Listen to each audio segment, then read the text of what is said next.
Jen dámy a pánové, dneska natočíme 99 nocí. Tlesí tady s Barou kámoškou a s její sestrou Elio. Tak můžeme jít na to. Tak jdeme. To je to trošku asi takto. Ne. Neblbej, tak pojďte sem. Tady. Jo, jsme tady všichni. Konečně. Jo, a tenhle díl bude o tom, že budeme prostě stavět baráky.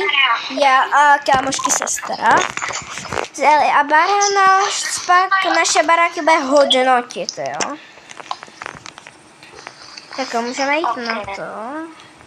Tak já budu mít, tak jakou chceš mít půlku?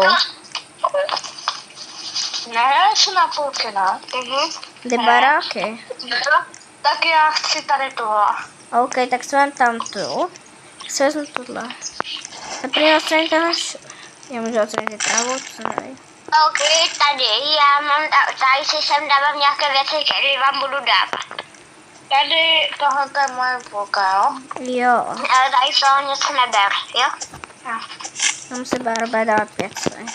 Tak já si natěžím nějaký dřevo a dám se do stroje. Tak první řeč mapu. Tak. Takže teď se nakázat nějaký dřevo. Já se podívat, co máme za zemi, jo? Jo. Nejsou žádný, ale jsou tady ty divočáci. Tohle se vem. Jo, je tady džungla. Asi. Dneska bude nějaký nový boss. Mám tady 4 dřeva. Lidi, kde jsou ty? Crafting tady? mapu. Musím se pojít. Mapou to rozdělím. Tam napadle. A kde to musíš najít? Tak. Lidi, pište své účty Robloxovní. Chtěla bych se vás přidat. A co s vámi zatančit třeba? Jo, co to bylo s tím třeba?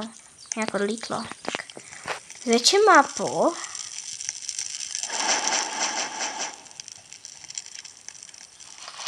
Tamhle je Kidomír, obecný. To už jsem taky potkala, ti řeknu. No tak to je dobrý. Tak a tady ho... Tak pojďte sem vrčáci. Wow, tak já jsem zabila 2 vlky naraz, ale bylo mi hodně málo HPček. Já tady nikde nevidím žádný ty divočáky. A Bár, ty máš jakou klasu? Já mám bandáže. Ty máš supportera, já supportera.